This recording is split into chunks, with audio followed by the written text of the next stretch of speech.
And so it is a faith-based marital classes where we have a mission to facilitate the 360 transformation of marriage, the transformation and the growth of families and marriages. And so that is our mission. And how do we achieve that? We want to achieve that through mentorship. Yeah. And so and accountability. And so we have a goal, we have a vision to see marriages transform. Yes. To see partners improve their marital relationship and grow in it and enjoy and have better quality of their relationship in marriage. And that's why we're having that. And so I'd like to welcome each and every one of you joining us for the first time and also joining in if you've attended our programs before. And so you're welcome, and we'll go straight to the point. So you want to say something before we just dive right into it? The truth is, most of the strategies we share here, for those that have known us before now or attended our conferences or events, you realize that these are strategies that are tried and tested. All right, we are not just coming to share what we think. We are also sharing what has been tried, what we keep checking on, over and again. So most of our conversations, apart from the fact that we're professional counselors and therapists, all right, and we've been in this space for about a decade, so we're not just coming from nowhere, right? Most of the strategies that are being talked about have been tried by our clients, have been tried by us, all right, and have been tested to work, okay? And so just sit back and relax. Let's have a conversation today. We have lots of questions that have come in already, and we're excited to hold your hands and tell you, oh, this is this. Not even from the books. We want to attend to you based on your need, your own individual need. We are approaching the end of the year, and when we get to the end of the year, looking back, you discover that this year, especially this year, 2024, came with a lot of surprises. True. A lot of surprises. True. There were a lot of unpredictability or predictability in the economic situation, in the way in government policies. Things were just taking a totally different turn on its own. And the truth is, because of this uncertainties, right, it has a propensity of creating a lot of rifts, a lot of tension, a lot of conflict among couples. I agree with you totally. And because, especially now, let's boil it down to just one aspect: finances. Right? Yeah, that's true. Because of a lot of impacts between January and now, we can see how much the inflation rates has increased, how much the cost of things in the market have skyrocketed. That's true. And these must have created a lot of pressure.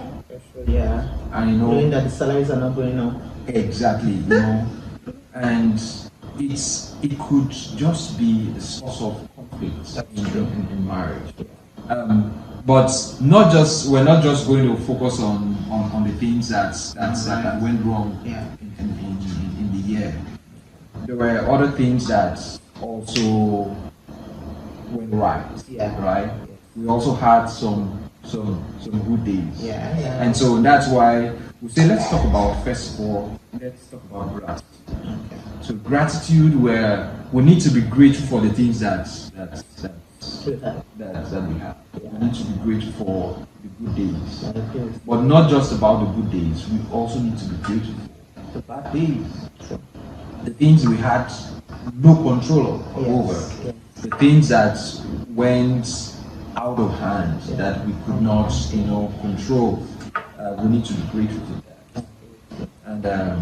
And so in putting all of that it's important that for us to have end this year in a high note, we need a healthy heart. We need a healthy heart, and and the truth is, the condition of your heart, That's true. Yeah. right, determines the quality of your life. I agree with you. Honestly true. Right? That is why it's important. So we're not just talking about gratitude, but we want to see how does it affect the condition of your heart. Because the condition of your heart determines the quality of your life. Now remember, I did not say the standard of living, because it's different between the standard of living and the quality of your life. You can have a high standard of living. Yes, an expensive standard. You can be earning 20 million naira in a month. You can live in a 7-bedroom mansion. Yeah. You can drive the most expensive cars. You can drive a Rolls Royce and still have a poor quality of life. That's right. You can still live in a 7-bedroom apartment and still cannot have a peaceful sleep or rest of mind. That means you have a poor quality of life. I agree with you. So, what affects the condition of your heart is what we're going to be talking about. Yeah. And two superpowers is gratitude Yeah. and forgiveness. That's right. So, what is gratitude? So, we'll just go straight and talk about it, and we'll come. And there are definitely we have questions already that that have come in, and we can also take live questions, Okay. and we'll see how it goes. So, for gratitude, what is gratitude? Gratitude is an action you engage in when the result you want to have is joy. Gratitude, it's not a feeling actually. Gratitude is a decision you make that reflects,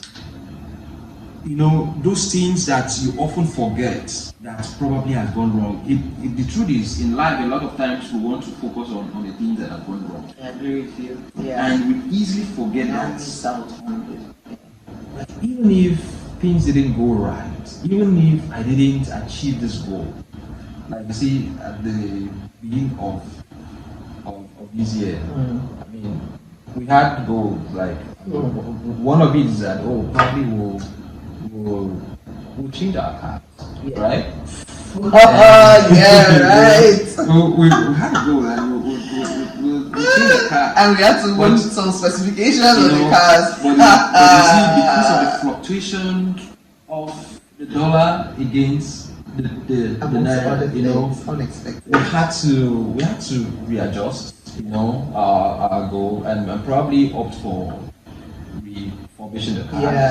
That probably. But for the fact that we did not achieve those goals, does not mean that things didn't go right. It does not mean that we shouldn't be grateful. Have a great year. Yes, of what has happened, and there are other things that probably have even gone right. So gratitude, it's what the action you take. It's an action that what you want to get is joy. If at the end of the year, whatever happens, I still want to feel joyful, then I must be grateful. I must be grateful. It's the ability. Now, it's not, I said earlier, it's not a feeling. Yeah. So you don't need to feel excited to be grateful. You don't need to feel excited, or you don't need to feel that butterflies. You don't need to have everything going all right and going all well for you to be grateful. You can be grateful for the little things. In fact, having gone through this year and all that has happened, that you are still here, that you still survived, and you're still hanging in, you're still alive, is one major thing to be grateful for. Alright? Now, we're talking about being grateful for the achievements we have and the good days, Being grateful about the bad days and the things that we do not have a control over. But one thing I want to focus on is being grateful for your spouse. And that's the reason why we're here. Are you grateful for the one you called your partner, your husband, or your wife? A lot of times we could find gratitude in a lot of things, but we forget that throughout the year, from January up to December, there was somebody that has been in our life constantly with all their annoyingness and night. Sure. And we've been doing life with them, but we forget. Because of expectation. Exactly, we forget. We focus on the things outside, and we are not grateful for the most important person in our life. And so, one of the aim of this class today is to bring attention to being grateful for the one you call your wife or the one you call your husband. Have you sat down to think about the things you are grateful for about your husband or about your wife? What are the things? Now, for now, don't focus on the things that went wrong or the things that you are annoyed about, because when we come to forgiveness, we'll discuss about that. But for now, focus on what are you grateful for. And so, I would like you to take a moment. Take a moment. If you can take a piece of paper and a pen and write down, just in 1 minute, write down the things that you are grateful for about your spouse.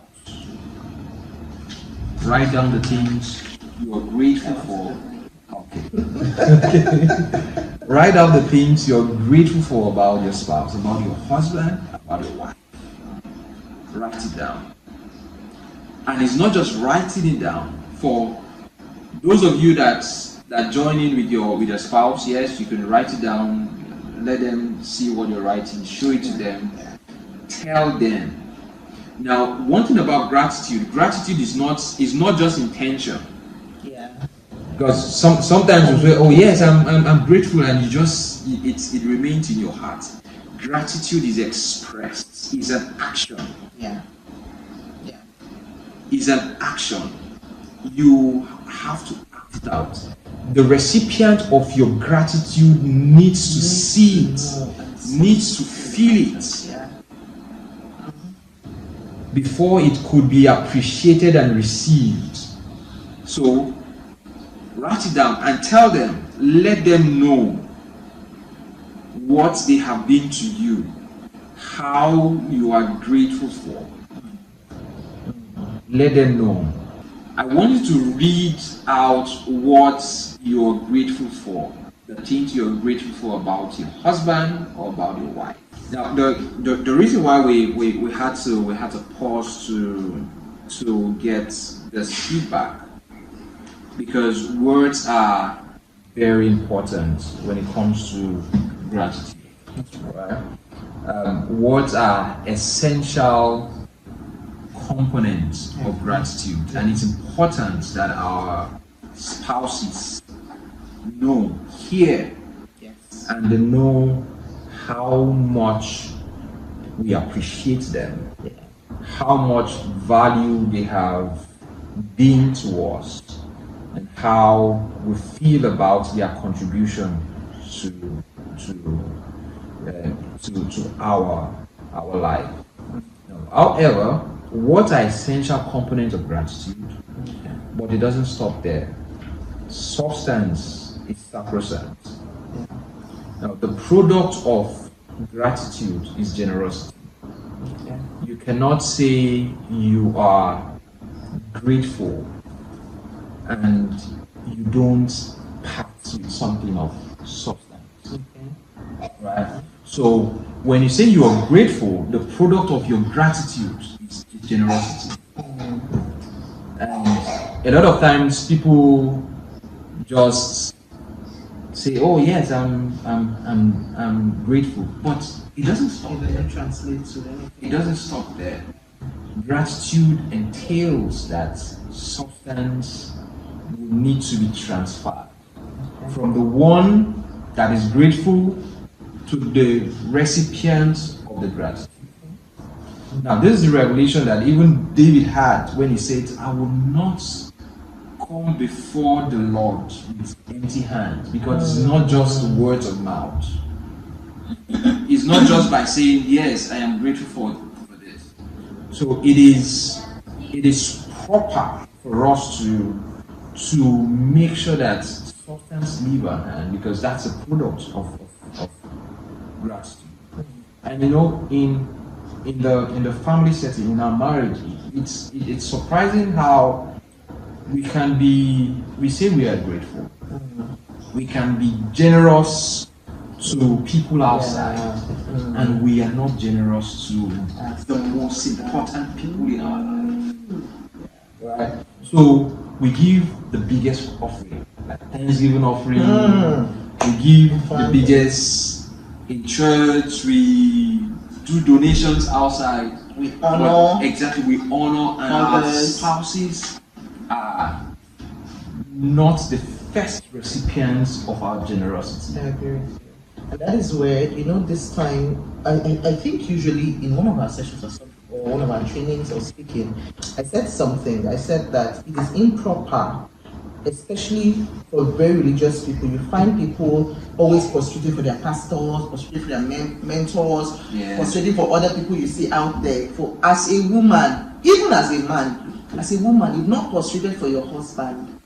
You've not honored your husband with your words and with your actions, deliberately saying thank you and recognizing them. In fact, one of our questions is in line with this, questions that came in. You've not deliberately done that, but you are out there kneeling down for every papa, for every man, for every pastor out there, yet you've not done it for your husband. This is that wake-up call to tell you it's time to come back. You can't say that you're a grateful person. In fact, the measure of your gratitude can also be measured at how you show your partner, gratitude. You show gratitude with your actions and then with your substance at home. So it begins by how you talk, how you honor them with your words, and the kind of gifts you give to them often.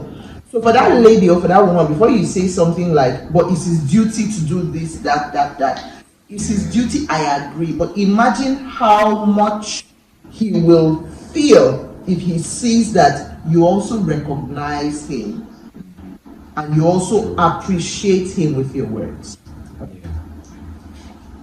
So in other words, what we're saying is the circle of gratitude is not complete until there is the transfer or the exchange of substance. Now, a lot of times you would say, "Oh, what do I need to give to my spouse?"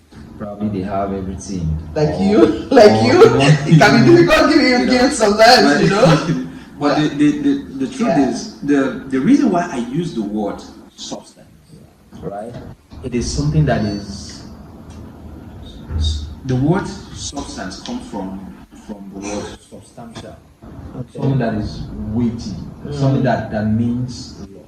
Right? Now, the weight of a substance is measured with reference to the giver, and not the receiver. Not the receiver. No. So let me give an example. Yeah. Oh, this is. When Jesus, was in the temple and he saw, it was during the offering time, and there was this widow that gave probably the last. She gave a penny, right?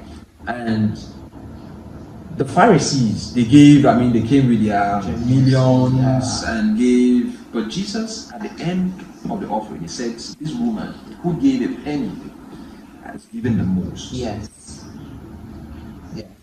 because for her, she gave her all. Everything she had. And so 100% of a penny is weightier than 1% of a billion. I agree with you. And so if you're thinking of, oh, what is that substantial thing that do I need to give to my husband, or do I need to give to my wife? I mean, they have everything. Think about in your heart what is substantial to you, what is weighty. And thank God we're in the Christmas season, Yeah. where it is gifts. it is a season where you exchange gifts. It is a good time Yeah. to release substance. I agree with you. Yeah. And so while you are expressing in words how much you appreciate and how much you are grateful for your spouse, it will not be complete until you are able to release something substantial. Now, it is not about what they are worth, Yeah. right? It is because your substance is measured by you, the giver. Yeah. What is worth from you? I'll give you an instance. During my birthday, the children. I mean, we have amazing children. I mean, one is 7 years, one is 9 years, and they told me that, Daddy, what do you want for your birthday? We want to buy something for you on your birthday. And we've trained them where they both have a piggy bank where they save some monies that they have. And from the beginning of the year, they've been able to put some money together. So, like maybe around 10,000 ish. And I said, what do you want to get for me? I mean, with the money you have. And they said, don't worry, we have some money. We'll just use all the money and buy. And for me, that meant a lot. Yeah. Because if they are willing to give 100% of what they have, even if 10,000 naira might not be weighty to me, right? But 100% of a penny is weightier than 1% of a billion. I agree with you. And so don't let that deter you. In your heart, you know what is substantial, and do that. And so that will be our second assignment. Okay. So in this season, what substance will you give to your spouse as an expression of your gratitude to them? What substance?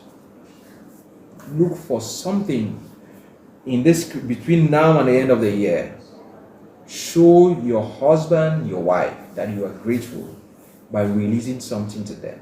And it will be nice, I trust you, it will be a nice experience. Feedback. And the truth is, for some couples, it might just be the first time they are trying this. Yeah. In the history of their marriage. And so think about something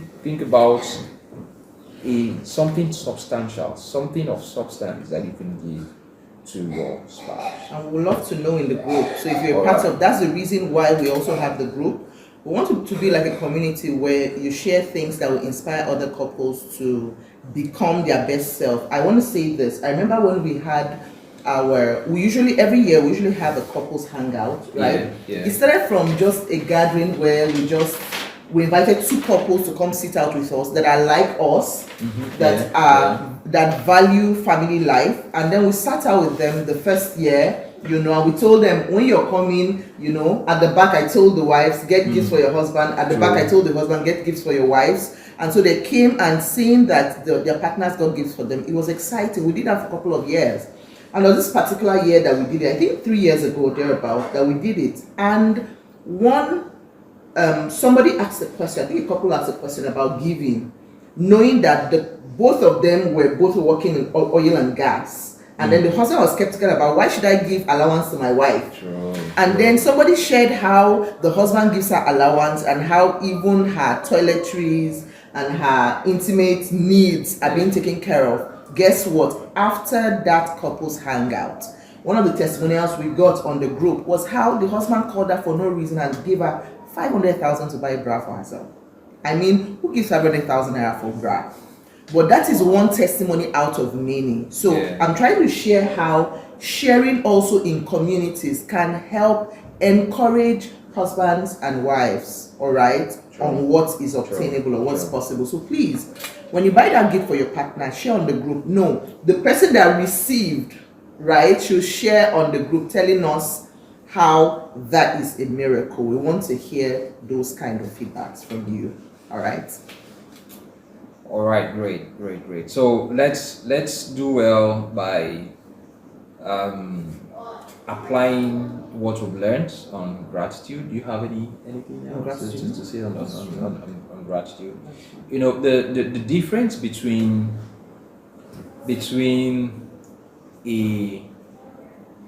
a happy and a working marriage, it's knowledge and application of it. I agree. So from what you're getting today is not just to get you informed. It's not just for you to store in your memory bank. It will not create any difference if your idea is just to know. Yeah.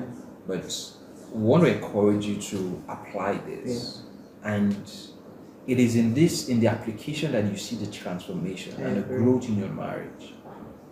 Trust me, it works. So, on gratitude, we talked about expressing is not an intention, it is a decision and it's an action.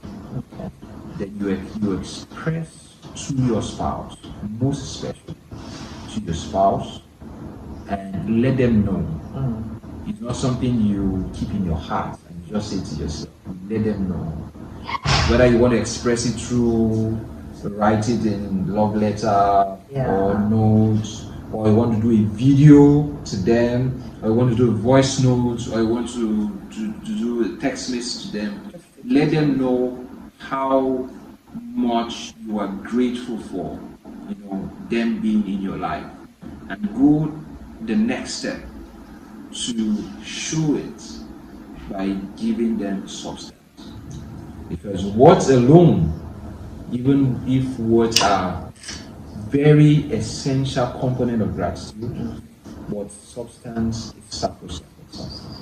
Substance must be released for gratitude to be complete. Okay? Alright, so that's the superpower number one. Yeah. If you have any question on gratitude, please send it in, alright, so that we have it together.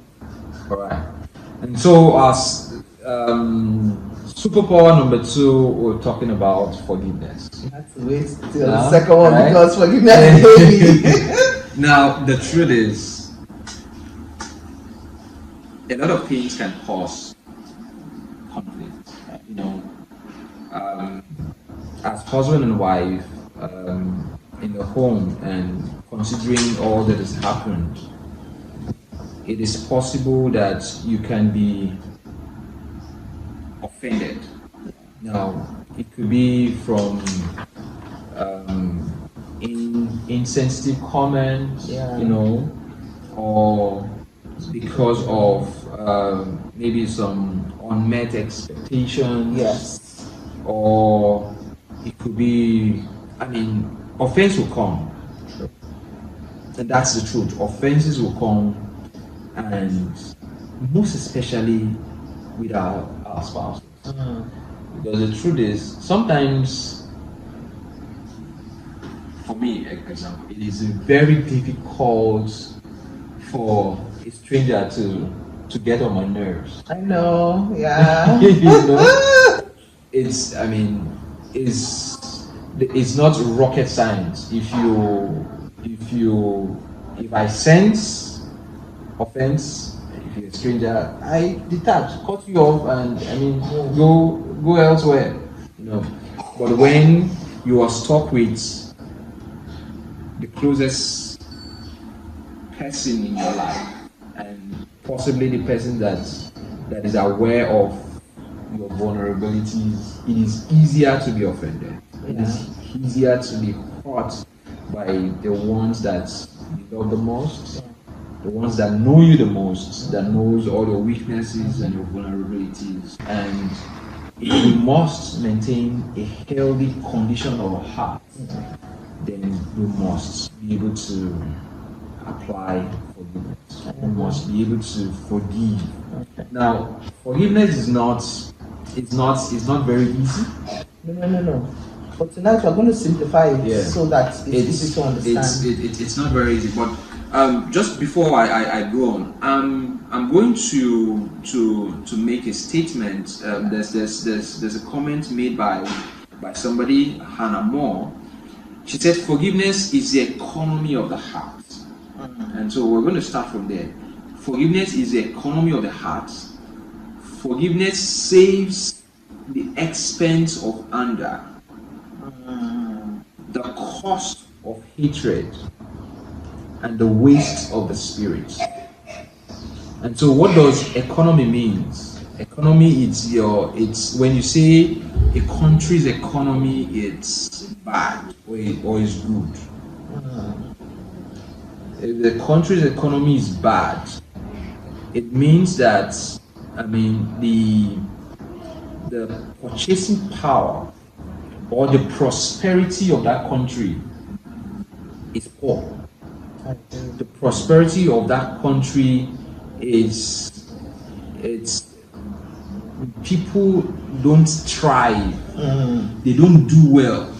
The standard of living or the quality of their life, it's not good enough. Yeah. And so if we say forgiveness is economy of the heart, and that means we need to intentionally and consciously make sure that our heart is in that state where we can thrive, especially when we're expecting an extraordinary 2025. True. You cannot afford to end this year on a low note, on a low economy. You cannot afford to. And so, in just a brief form, our own definition of forgiveness, it is the giving up your rights. Forgiveness, we define it as giving up your rights to hurt others for hurting you. Okay? Forgiveness is giving up your right to hurt others for hurting you. Now, I know when it comes about when we talk about forgiveness, it could be very, if we, just because we're constrained with time, if we want to open it up, we could spend the next 3 hours, but we'll try as much as possible to see how we can break it down as easy as possible.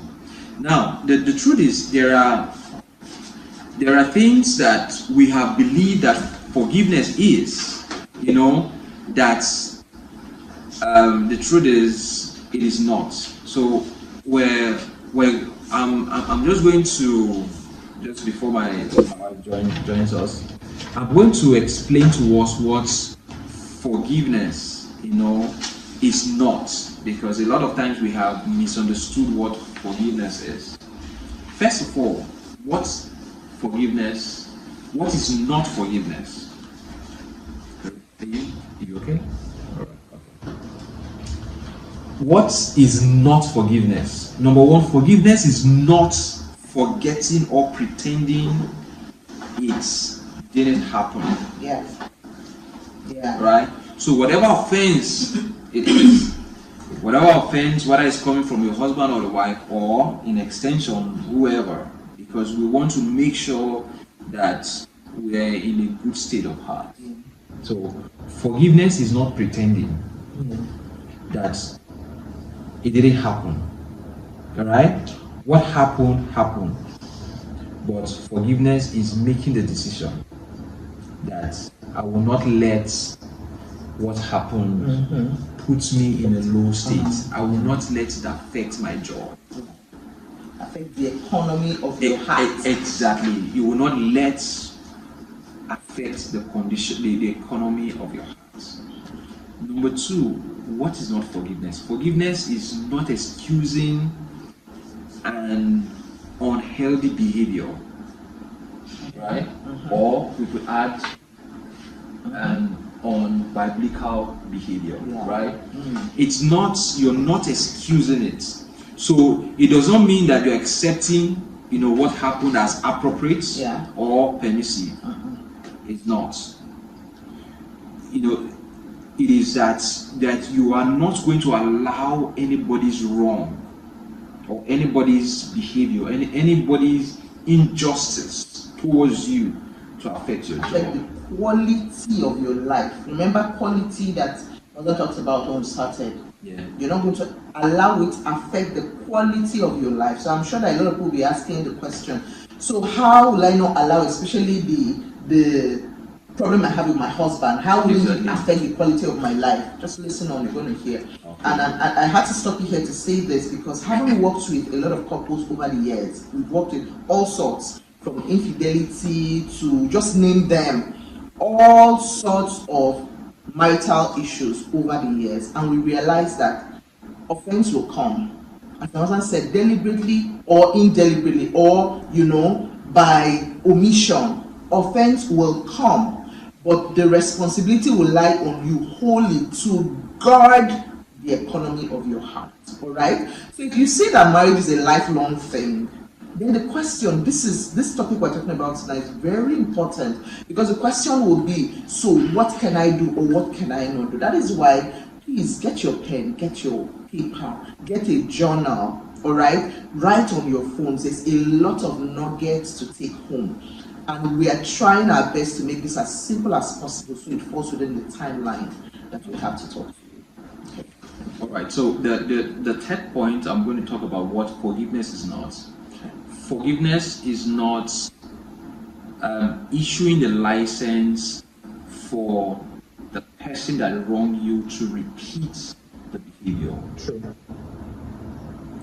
So, for the fact that you have forgiven somebody does not mean that you have given them license to do it again and again. Whatever it is, whatever the offense is, whatever the wrong is, it's not a license. That means you have a responsibility to reposition yourself.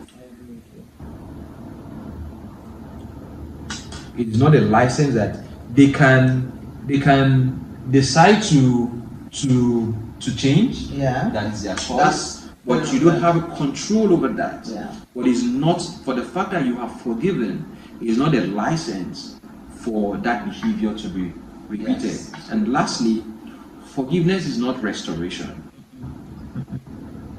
For the fact now, the truth is, especially for husband and wife, we hope, and it is a hope that after every offense, there will be reconciliation. I know. Yeah. Right? But and when things will go back to how it exactly used to be automatically. So forgiveness is not restoration. Yeah. For the fact that there is reconciliation does not mean that things will go back to how it used to be. Because when there's offense, probably trust has been broken. That's true. And it needs to be earned. True. It needs to be built. And so, just as I said, you have to reposition yourself, right? And it does not mean that you will be brainwashed or you just go blank about what has happened. What has happened. That's yours to deal with right now. Forgiveness is not restoration, but you have a responsibility, to make sure that behavior is not repeated. And don't expect that things will go back the way it is, because when trust is broken, it has to be rebuilt. It has to be rebuilt, and you need that process. So, having understood, in a nutshell, in the simplest way that we could at this point, explain what forgiveness means, or what forgiveness is not. Yeah. Because we see that a lot of times people misunderstand what forgiveness Yes, is. and I think it's forgetting, Exactly. how do you erase your memory. And they become complacent and just accept unhealthy behavior. Yes. And subject themselves to toxic, To a lifetime of toxicity. the truth is, we have the responsibility to determine how our people treat our spouses treat us. It is your responsibility to determine how you want your spouse to treat you. So having said that, we now know what forgiveness is not, and so we said our definition of forgiveness is losing your right to hurt the people that Who hurt hurt you. us. So Yeah. you can decide to let go. Now, when the offense comes, what you expect it to do, admit it, Yeah. right? Admit, confront it. If possible. Yes, yeah, confront it, but at the end of the day, you need to forgive. You need to let go, Yeah. right? And when T.D. Jakes gave a definition of forgiveness, and he said, forgiveness is letting go. Now, is letting go of what? Exactly. Letting go of the bitterness, Yes. letting go of the pain, Yes. of the anger, Yes. of the resentment. Yes. You're not letting go of the person, or Not necessarily. not necessarily. Especially if they are your spouse. Exactly. Yeah. But you're letting go of that resentment, of the The bitterness. feeling that comes Right. with that action, the way you feel, because anger is a feeling. Yes. Now, not to go too deep, anger can be a spirit. All right. That's why the scripture says, "Let not the sun go down on your anger." However, anger is an emotion. All right, and the human mind is subject to your emotions.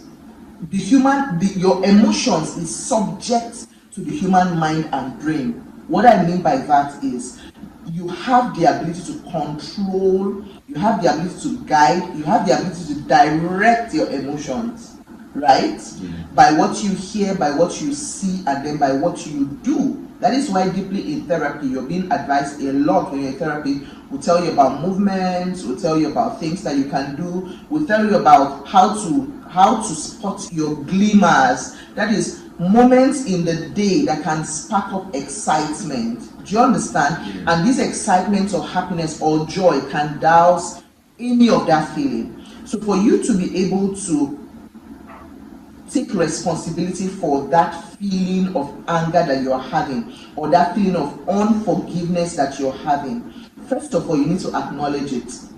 Do you get me? There's a lot that articulating what you feel does, and that is the place that a lot of people do not go to. A lot of people have not learned, and that's one of the reasons why people always advise, go for counseling or go for therapy. One of the first things that happen in counseling is that you have the opportunity or the privilege to express yourself, and then the counselor's responsibility is to guide you towards expressing yourself in a healthy way, and this expression will bring a relief to you. And that is the role that we intend to play in this marriage accountability program. We intend to be that healthy space where at any time you can come in, and we hold space for you and help you, direct you on better ways to express how you feel, that will guide you to having happier and healthier marriages. Okay? So just know that you're in control of these emotions, and there's something you can do about it. And one of that something is your ability to admit it. Oh, this is what has happened. Then articulate it. How does that experience make you feel? How does that thing that has been done? Before you tell me, but the person knows that he or she is wrong, they know what they have done. Remember that forgiveness is not just for them. It's not even for them first. It's for you. Yeah. And so the person that should admit and articulate when my husband said admit there, what you mean is recognize how this made you feel. So could it just be that the reason why you had not moved is because the reason why you've not forgiven yet is because you've not been able to admit it. Yeah. You've not been able to articulate it and voice it out in a healthy way. And one way to be able to voice it out might just be to start journaling. So journaling goes beyond just saying, oh, how your day went and everything, but in the crevices of your heart, how do you feel? Oh, my wife cheated on me, and this is how it made you feel. This is the guy. This is how it made you feel. All right. I feel angry. I feel cheated. I feel taken advantage of. Right. I feel worthless. I feel that, okay, his going out means that I feel disregarded. I feel disrespected. I feel abused. What you are doing is that you're not just admitting it now, you're confronting those emotions. So it's important that I say this so that you know, when we say confront, it's not just go and confront the person. Exactly, yeah. It's not good. Go and start a fight. Go and start a fight, exactly. Because sometimes there are cases that you don't have the privilege of meeting the person at all. If you followed our story online for years now, there's this year I talked about forgiveness and that Easter season that you helped me overcome that. So I was engaged in just a tip of it in secondary school all the way back. One of my closest friends, my friend in my best friend circle, staged me up to be raped. All right. As terrible as that is, or as that was, after secondary school, we've not seen. But the truth is, and I also thought that, oh, I've forgotten about it because I was out of that space. Yeah. But every time I was faced with seeing somebody that either looked like her, or looked like the guy, or looked like those guys, it brought back awful memories. It triggered me. Trauma. Yeah. And I was looking for ways to retaliate. I remember that day, we were at that restaurant and we saw somebody that looked like her. I felt like standing up to go and slap her. Honestly, yes. But then something happened. I had a support system. That is why we understand the value of support system. That's why we share all of this with you. And that's also why we created this space, right? Mosa had to talk to me. I was not able to address that thing myself. It was years after. All right, when we were together, because there was something he understood, he was able to bring to my notice. Okay, so that place of processing that pain and that experience comes from you confronting that experience, admit it, okay, address the emotion that comes with that unforgiveness. Yeah. Thank you, and thank you for being vulnerable enough to share the story. But you know, the truth is, and it's important I also say this, that forgiveness is not healing. It's not. But it is the first step, is the prerequisite you take towards healing. You cannot heal from something that you've not forgiven. Exactly. Yeah. You must have to forgive before you can now complete the process of healing, right? So just because we promise to be a lot practical, right? So we don't want to just give you just want to talk. We want to share with you, and we will also do some role playing also, right? What we call the SBI, in trying to admit, confront, and that would lead us and help us to come to the process where we can now forgive, right? Now, before I go into before we go into the I will call it the SBI SBI model. S stands for setting, right? B stands for behavior, and I stands for impact. But before I go into that, I read somewhere, and somebody said there are two kinds of forgiveness.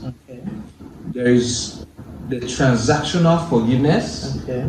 and there is the unilateral forgiveness.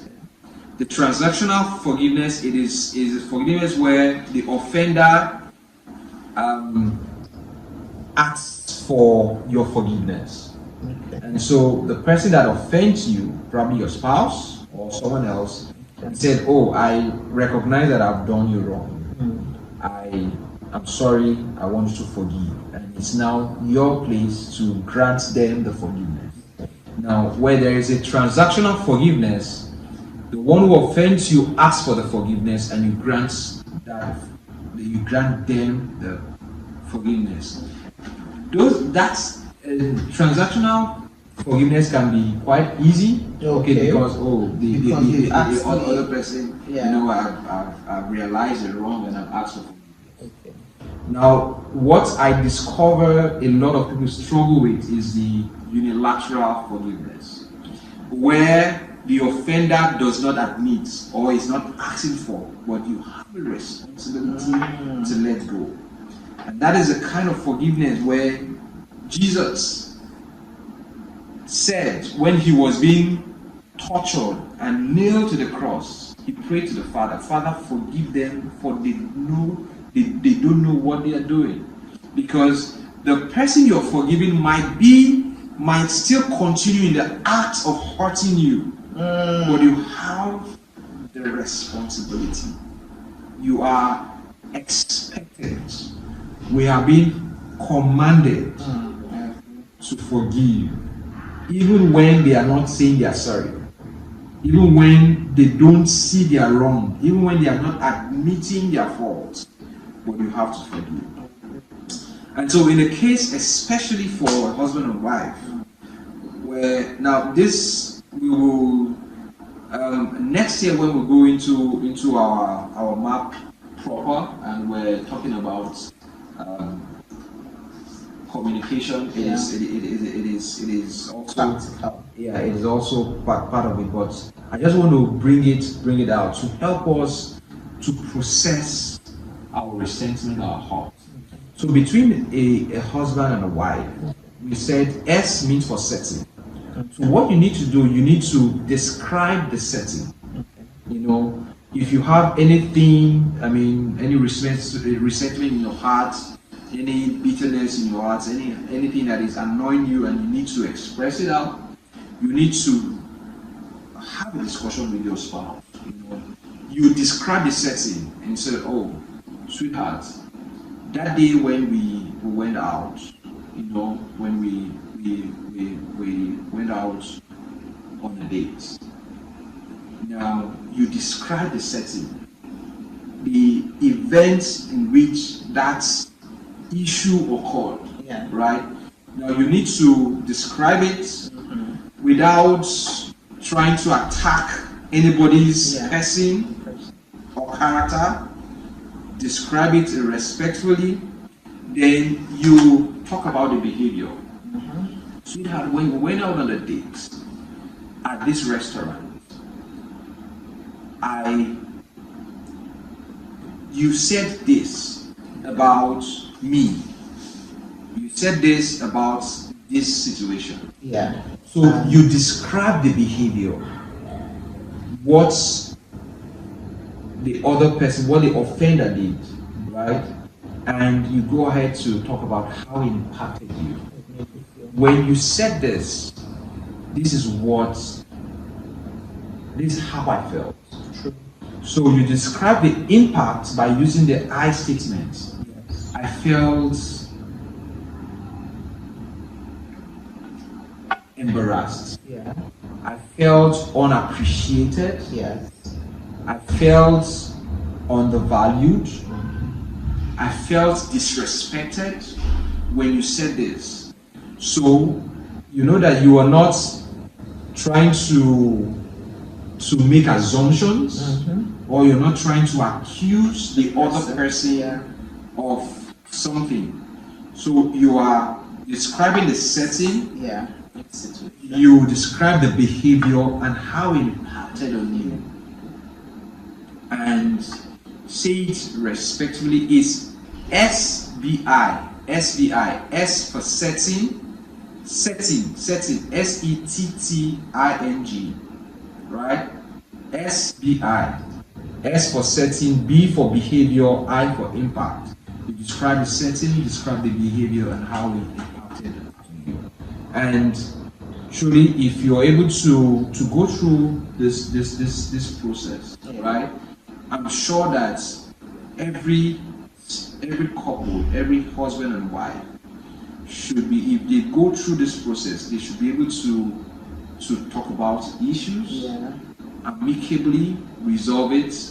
And please, if you are the offender, you know, a lot of times you will want to let ego, you know, why would you question? In fact, a lot of times it is because there is an attack to the character, and that's why we said don't attack, don't make assumptions, don't attack the character or the personality of your spouse. As respectful as possible, bring this issue to the table, and I assure you that whatever issue it is that is causing resentment can be resolved in humility.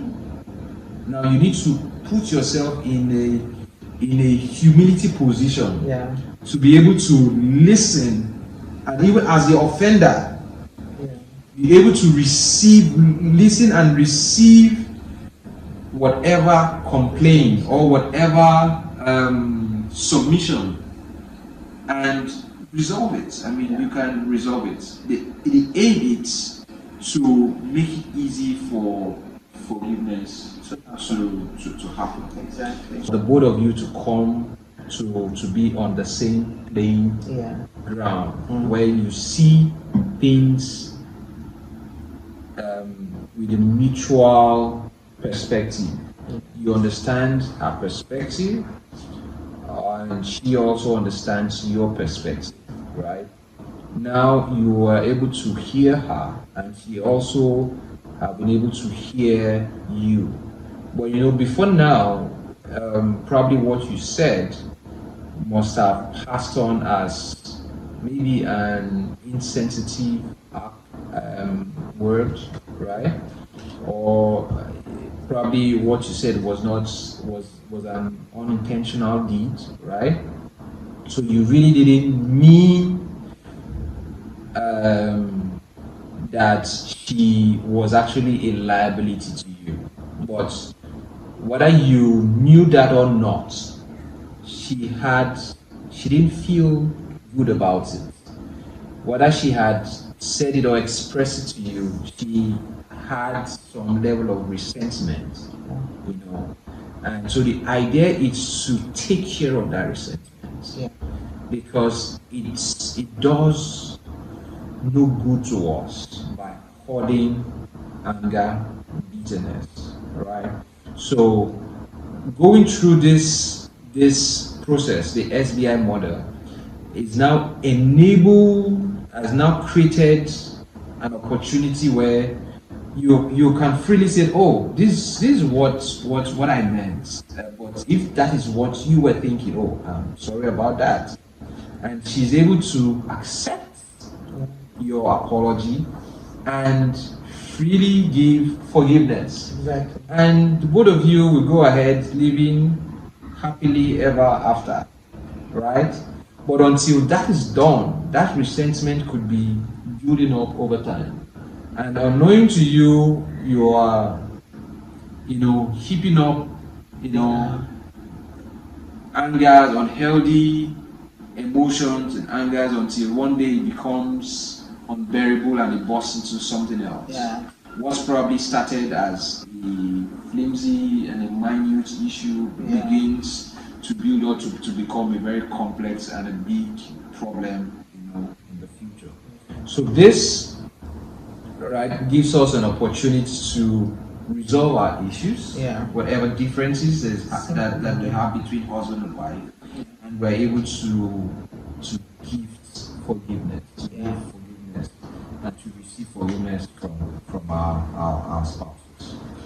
All right. So thank you so much for coming out to volunteer here and to share, What you was know, helpful? with us. There are some questions that were sent to us prior to that, so we Why you just felt your phone? yeah we could just treat that, you know, treat those questions and If you have any right now, you can just Yes. send it in. Yeah. As funny as it sounds, that is why it was called a superpower. Do you get? You know what a Superman is? You know what a superpower is? That is why we called it a superpower. Appreciation and gratitude is a superpower.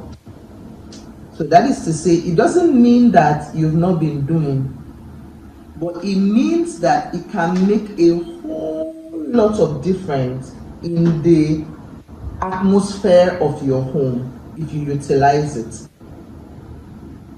Do you understand? If you want to change the atmosphere of your home, if you want to change the atmosphere of your wife's heart, use that key of gratitude and appreciation lavishly. Now, I can relate with you because we are Ijos. Do you understand? And then you know how Ijos can be, and then men, then Africans. I'm excited that we have more Africans here in tonight's class. And so it is just believed that we have role plays. This is your, after all, this is your duty, or this is your role.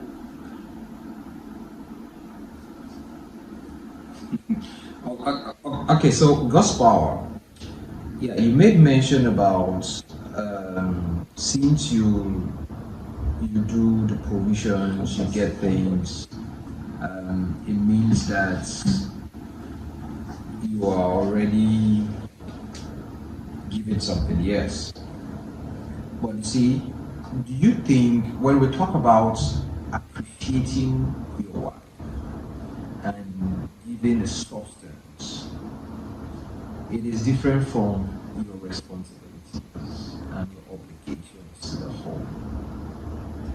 Now, as a man and as a breadwinner of the home, you have a responsibility to provide for your family. You are not doing your wife good. The money you give your wife for the welfare and the upkeep of wife is not, you're not doing her a favor. It is your responsibility, right? So I want you to see it differently. Oh, because I've given you money for food. Yes, that alone, it's something to be appreciated. I mean, we're not discounting that. Every man needs to be appreciated for his ability to provide for his family. It is important. We deserve to be appreciated. We want to be, right? So, but beyond that, what we're saying is, if you want to show gratitude, take the extra step to say, yes, as much as, you know, yes, I do work so hard to provide for you, to make sure everything is fine. Now, yes, it's my responsibility. But beyond my responsibility, I want to do something special, my wife. Just take this small one. Now, remember I said the weight of a substance is with reference to the giver. Yeah. So it doesn't mean that you have to buy a car or you want to make something, but in that's what you can But afford at yes, that buy time. a car too. If Yeah, you can buy a of course, car, if you can afford buy it. it. Sure, if you can afford it, why not? You know, but as much as you can, say beyond the provision of the home, this is specially for you. There is something different about receiving a special gift. So it's not money for food for the house. It's not money for school fees or Yeah. upkeep. But you say, my wife, this one is for you. You can decide to do whatever you want. If you like, use it to buy ice cream, buy suya, or this specially is for you, it's not for the children or anything, it's for you, it creates a lot of difference. Okay? So it's not about being right or wrong if you have provided for food for the house and she still, or you can go the extra mile to make her feel special. That you appreciate her for who she is, and for what and for her role in the home. Okay? I hope that's settled.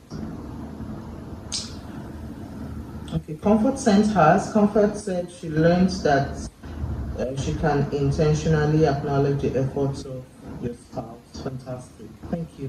Thank you, Comfort. Okay.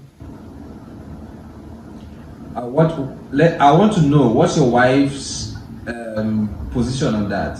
Does your wife feel that her money is her money and your money is our money? Because what is the most important is what your wife thinks. It's not what other women think. I mean, it's not your business. You don't have any business with what other women think. What does your wife think about that statement? God's power, you are settled, you are fine. So your wife just said that her money is our money, your money is our money. It is a joint, it's a collective effort, right? So that's what you should be concerned with. That's perfect. That's perfect. That's perfect. Personally, I also think that statement is an archaic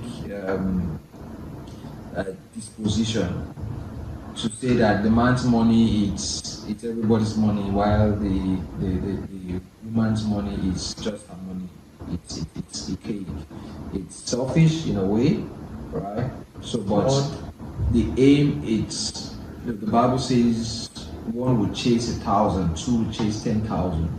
When you bring your efforts together, you have the propensity to make more gains. All right. So that's fine. Whatever anybody thinks outside is not your business. So focus and work with your wife. That is what is important. All right. So we'll have a few questions here we'll quickly answer so that we'll try to meet up with our time. And then, if you are gaining value from here, I think you can drop a message on the group. If you're a part of the WhatsApp group, drop a message on the group. Let people know what they are missing by not being here. And I feel there are also people that ask this question, some of which are not here. And that will pose a challenge, right? However, we'll read them anyway. Since it's just questions I have, I don't have names against it. How does practicing forgiveness and gratitude in my marriage strengthen my connection? How does it help me navigate challenges together? How do we know we have truly been forgiven? Okay, so the receiver now is asking, how do we know we have truly been forgiven?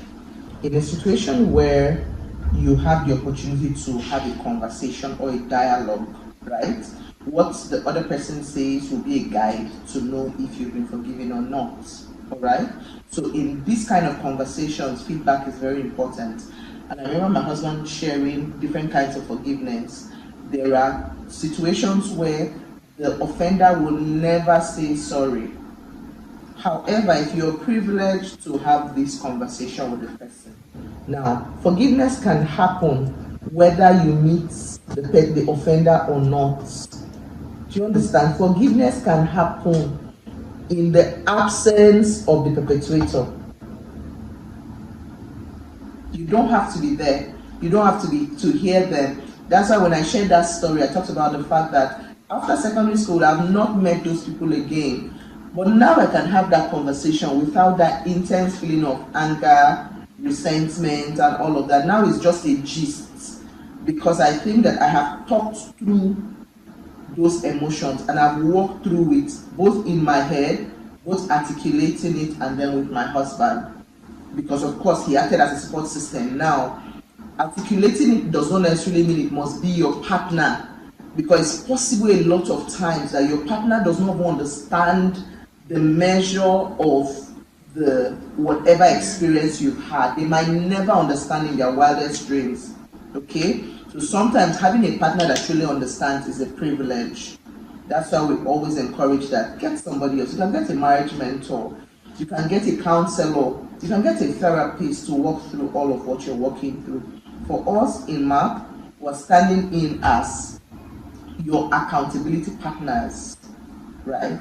Because we're going through the same road, we're holding our hands and seeing how we navigate it, and we say that we're sure that if you know that we're available here for you to hold your hand, you have a better marriage. Okay? So, how can one forgive a cheating partner? Okay? No. How do we know we have truly been forgiven? Well, I think this question is coming from somebody who I would assume, I mean, Yes. looking at the question, is the one that is a perpetrator of the offense. So it's straightforward. If you want to know if you have been forgiven, and probably you've come to the point where you have now admitted, oh, I did this person wrong, so I want you ask for forgiveness. Yeah. Go ahead, if you, whatever means you want to reach out, and said, can you forgive me? I mean, ask for forgiveness. And so, how to know if you've been forgiven? If you've been forgiven, You will be granted forgiveness. They said, "Oh, I forgive you." so everything is fine. If you have not been forgiven, the person will tell you, I have not forgiven you. So you will look for if there's a way you could persuade or show true remorse or true actions of repentance. Yeah. Probably that could help, Yeah. for the person to forgive. But if you want to know if you've been forgiven or not, just ask for it, Yeah. and it will be given to you. Yep. You will be granted forgiveness, or you will not be granted forgiveness. Okay. Our next question is, how can one forgive a cheating partner? Now we have a lot of questions on cheating. Yeah, I think that seems and to all be of that. very recurrent. Yes, it's Yeah. recurring. Okay, so I will add it to another question. How do you forgive a cheating and abusive partner? It's the same thing with how can one forgive a cheating partner? Yes, so let's take those two together. For how long should I forgive my spouse? Must I always forgive if my spouse isn't sorry and keep hurting me? For this particular question, I think that what you talked about directly addresses it. Addresses it. Yes. Yeah. So, for how long would you forgive your spouse? I mean, we're believers. Yeah. We're people of faith, Yes. Yes. and we have an instruction. Jesus said, "Forgive 70 times 7 in a day." Yeah. So, how long would you forgive your spouse? Is it possible that your spouse would offend you 70 times 7 times in a day? That is how much you can forgive. So, forgiveness is continuous. There is no stipulated time for you to. There's no threshold to your ability to forgive. I agree. We have been commanded to forgive as much as the offenses come. Right? Yeah. So, I mean, you need to forgive. Now, the question about how do you forgive a cheating partner, a cheating spouse, and also who has hurt you physically and emotionally, right? Following the word cheating, that means it is a partner that is still indulging, or it's continuing in that act, in that behavior. And if you remember what I said about what forgiveness is not accepting or giving an impression that a particular behavior is acceptable, is appropriate, and is permissive. And so if you have a cheating spouse and a spouse who obviously is not being remorseful and not being repentant, remember the second type of forgiveness we talked about is unilaterally. Forgiving somebody who is still not sorry for. Yes, we're expected to forgive, however, you have a responsibility to reposition yourself. Yes. You have a responsibility to determine how your spouse and other people treat you. So if you feel devalued or violated or Insulted, belittled. degraded by a behavior and action as cheating, you have a responsibility to reposition yourself. So what would you do to ensure that that behavior, or you don't suffer the impact, the continuous impact of that behavior? You have a responsibility to reposition yourself. So it's not, forgiveness is not for you to sit down and accept any trash that is being thrown at And you. the ones that's coming say, ahead. Exactly, and say, I'll forgive you, I'll just take it like that. You have a responsibility to reposition yourself so that your joy is not hampered with. Exactly. Now it's important that we know that let's assume that everybody that joins are people of faith, okay? Let's assume that everybody that joined, you're Christians. It's possible to recover from infidelity. It's possible to heal. It's possible for a Christian home to survive infidelity. It is very possible for you to move. Now, all of this is easier said than done. The truth is, infidelity affects you physically, emotionally, psychologically, and otherwise. It is traumatic. It is hard on you. In fact, I can't start talking about the impact of infidelity on you, on the children, on the marriage in itself. And infidelity can affect, honestly, the quality of your heart and the quality of your marriage. All right? However, it is possible for you to recover from infidelity, whether your partner wants to play an active role or not. So this is us saying that don't totally leave your joy, leave the measure of your joy to your spouse. You cannot delegate your joy to another person. You have to take responsibility by how you position yourself. So if your question is, so how do I position yourself? How do I position myself, going further, knowing that my partner is still, my spouse is still wallowing in infidelity? The thing about this infidelity is that when it has been tried once and probably it was not well tackled, it can repeat itself over and over again.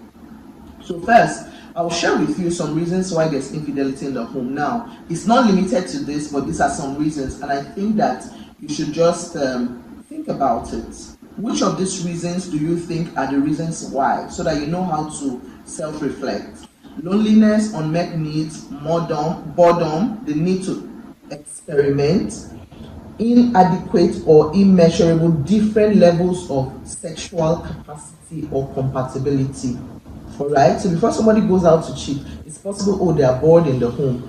That is to say, you are responsible for the quality of home that you have. A husband and a wife, they are both responsible. However, the person that needs this happiness or joy in the home more and sees the need has a greater and higher responsibility, because there's a newfound knowledge and wisdom you now have that has to be translated to action, right? Yeah. Fine. So unmet needs can cause your partner to cheat. Loneliness, boredom, need to experiment, mismatched sexual drive can also cause it. All right? Is it possible now for you to heal? Yes, it's possible for you to heal. That is where we go back to what my husband discussed about. You would need to confront this. So what happened? What was the experience? How did you feel? Go back and address your feelings. How did it make you feel? Write it down. Sometimes in the case of cheating can cause anxiety in you or your spouse, right? So it might pose a threat to having a conducive environment where you can communicate, because communicating freely goes a long way to boycotting some aggression, anger, and resentment in the home. But you might not be able to communicate right because of anxiety in between you or your spouse. So one of the ways to douse this anxiety or prepare ahead is to write down, why am I upset? How did this experience make me feel? Like the experiment we had here, and Gospel and his wife, they role played, and the wife shared how it made her feel. If you're not able to outline and then articulate how it made you feel, it will be difficult for you to confront that feeling. Talk more of overcoming that feeling. Remember, forgiveness is not dependent on your spouse. It's not dependent on if they are sorry or if they are not. Now, if they are, fantastic, great. But if they are not, so if they are, you can talk over these things freely. But if they are not, that means the onus fully lies on you, right? So I'll just go through this quickly. If you have a pen and a paper for the person that asked this question, write it down. But if you didn't ask this question, but you feel this question is relevant for you or for somebody else, please also take this down so that you know what to do. All right? Now, while this experience can be shattering and it will leave you with questions, is it possible for me to ever overcome all of this feeling and disappointment that I'm experiencing right now? Right? Is for you to ask yourself, okay? After you ask yourself all of this question, having you forgive yourself, speak to yourself with empathy, articulate the experience you've been through and how it made you feel. If you now have the opportunity to talk to the other person, fantastic, but be sure that you are ready for this conversation. How can you be ready for this conversation? Document, write down, articulate in the simplest of form. How does it make you feel? What are you worth? What would you like? How would you prefer the atmosphere of your home to be? These are ways you can start addressing the infidelity issue in your life. Be honest about the hurt. How hot are you about this? Oh, this thing made me feel worthless. It made me feel like I'm not good enough. It made me feel like I'm not important to you. Sometimes it is good that your partner hears these things, because sometimes your partner is oblivious of what you're suffering or what you're going through, right? So it goes beyond just, why did you do this to me? What exactly did they do to you? Is it possible for you to articulate how you feel? All right? And then be open to listening.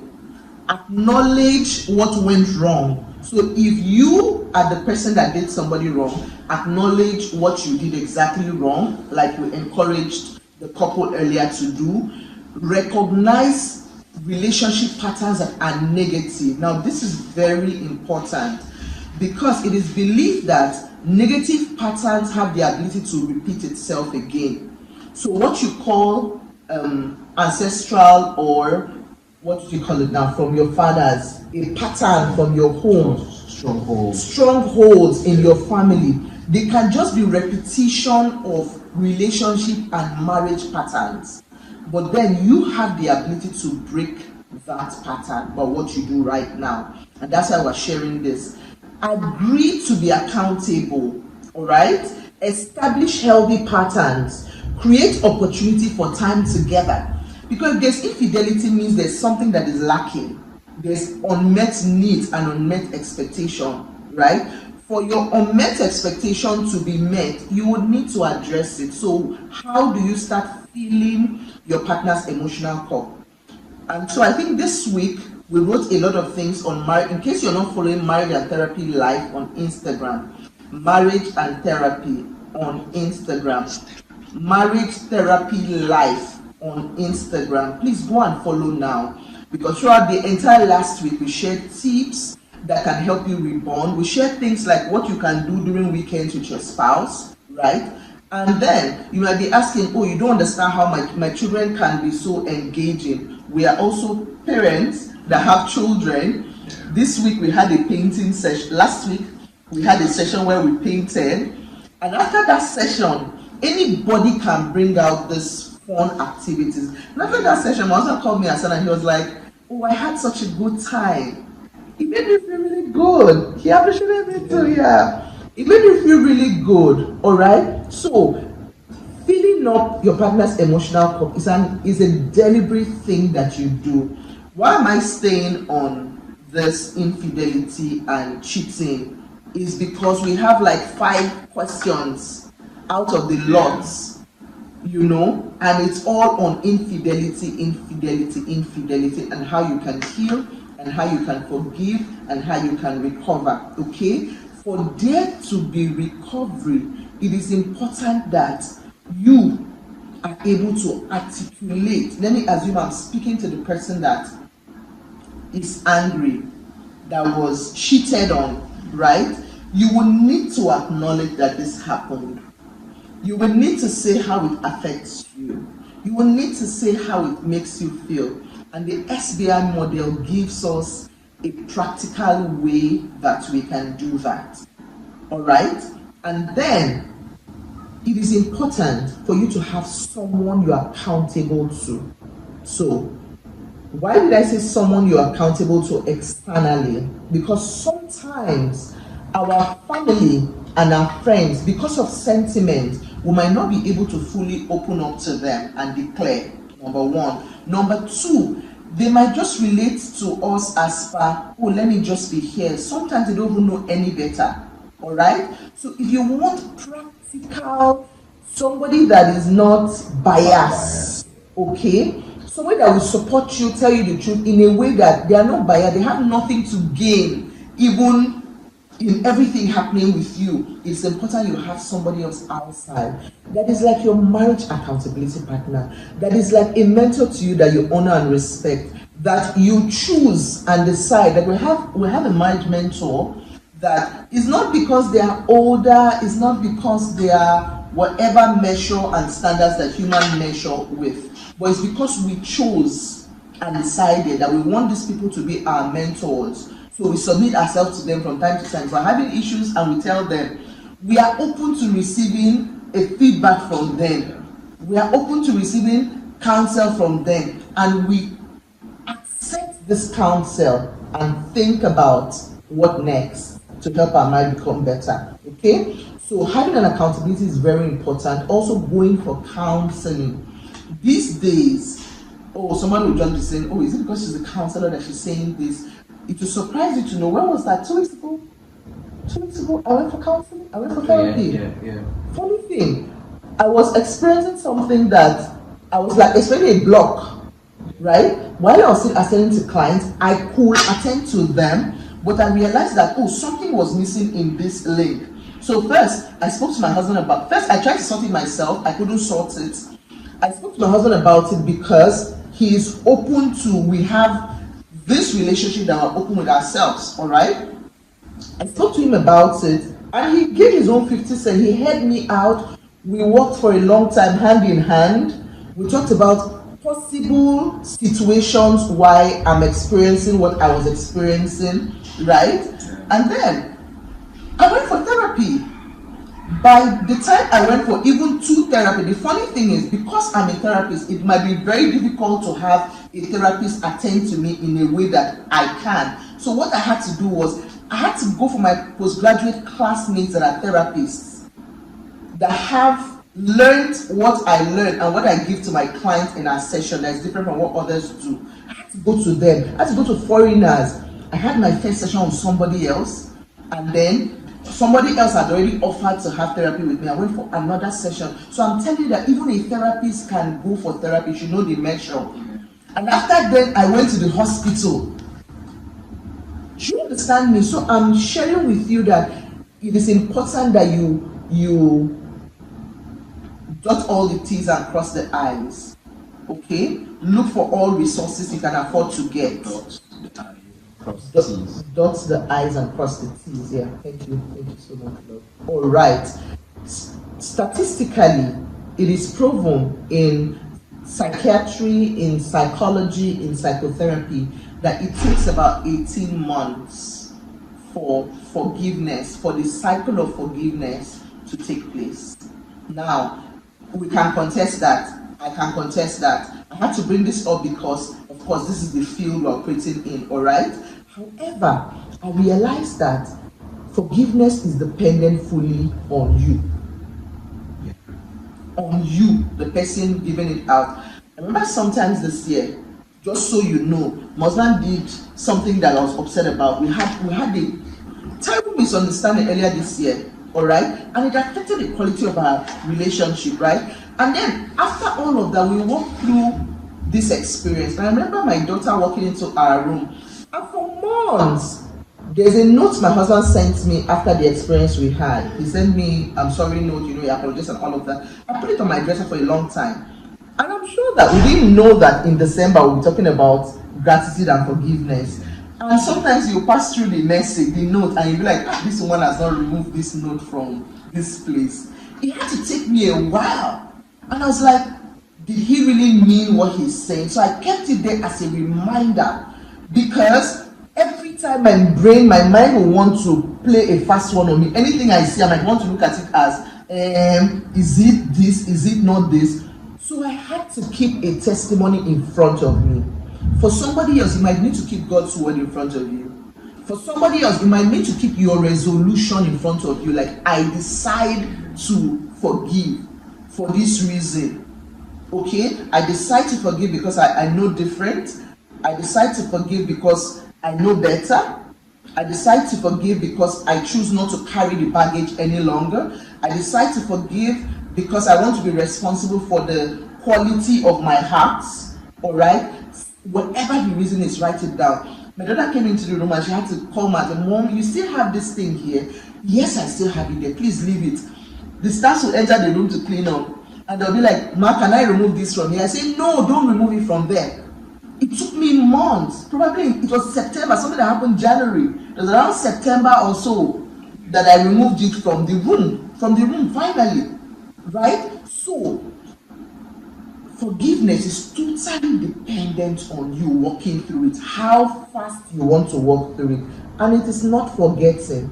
So I don't intend that because you've forgiven, you've forgotten. No way. That means probably there was something wrong with your memory in the first place. Okay? Exactly. So how do you forgive? Assess how you feel. Articulate it. Understand what you want. If this person is still cheating, do I deserve to stay in this place? So that if you're choosing to stay in that marriage, it's because you chose to. Do you understand me? So that you walk with your heads high and you will choose to start creating a different environment that will nurture your heart. Okay? So it's possible to stay in a cheating space if you choose. It's possible. It's possible to choose a partner and stay in a marriage that your spouse has decided that they will cheat all their life. It's possible. I've seen people stay. I've seen people move over time. Do you understand me? So it's not all we have to go. We have to divide different strokes. But we want to share today that decision is totally dependent on you. However, in your deciding to stay in that marriage, prioritize you. Prioritize your welfare. Prioritize your health. Alright? On a normal day, even in a happy marriage, the world is hard. Talk more of a marriage that you are constantly reminded of something, of how worthless, of pain and all of that, okay? So, while you understand what you want, prioritize you. Number 4, think about how it affects your family. How does this affect your children? How does this cheating spouse, how does it affect your children? How does it affect your family? Okay? Do you have other options? What options do you have? And decide what next. See, what next is totally dependent on you. It will not be fair that you choose to stay in that marriage and then you cannot forgive. Remember, forgiveness is not forgetting. Okay? Forgiveness is not reconciliation. Forgiveness is not reconnecting. It might take you a while. The next is understand your spouse's position. So it might require that you go and communicate with them, ask questions, or have a conversation with them. Remember, communication is the heart of every home. Okay? The next is, so if you choose to rebuild your family back, right? Understand your spouse's position, then take your time and weigh your options. What options do I have? All right? And then communicate. Finally, speak to a therapist, consult a therapist, consult a counselor. There are things that you are seeing that there are things that they can see from where they are that you might not be seeing. There are suggestions, broader perspectives that they can show you. There are strategies they can share with you on how to cope. And most of these strategies, honestly, in conversations like this might be limited. And that is why we have the map. In the map, you are part of the inner circle.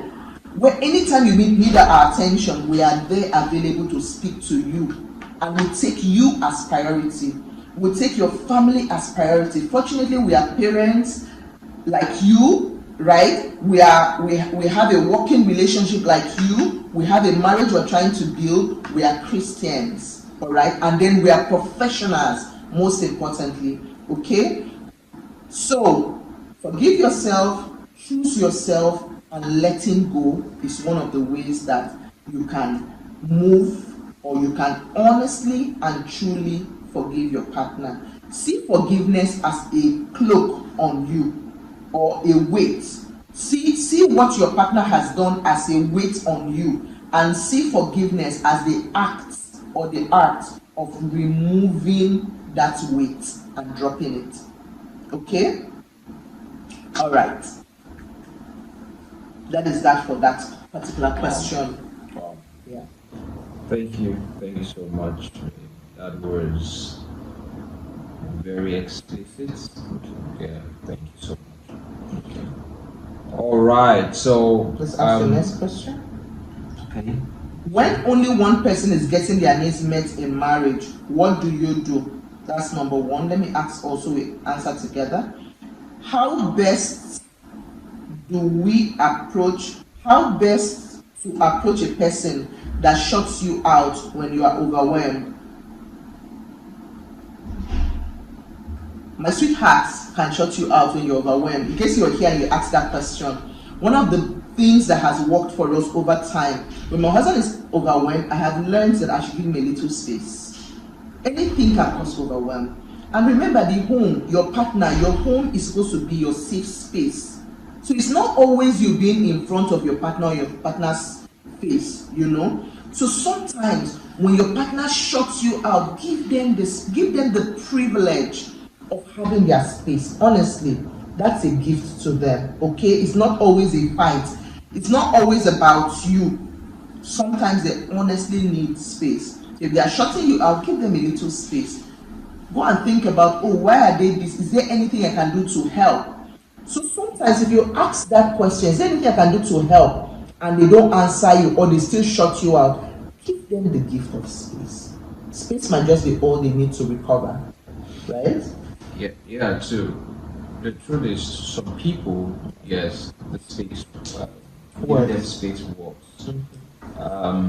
Some, like me, could be like me. Something else. Now, the idea is to find out what is causing that overwhelming situation, right? Most of the times, it is common that when people get weary or tired or fatigued, that's why they become overwhelmed. And in that state, they are not able to give their best. Right, so they just want to shut down, and the process of shutting down it seems like they are shutting you out. So you want to find out what state are they in at the moment. Because the things that you could ordinarily thrive in an overwhelmed or a weary state, you could easily,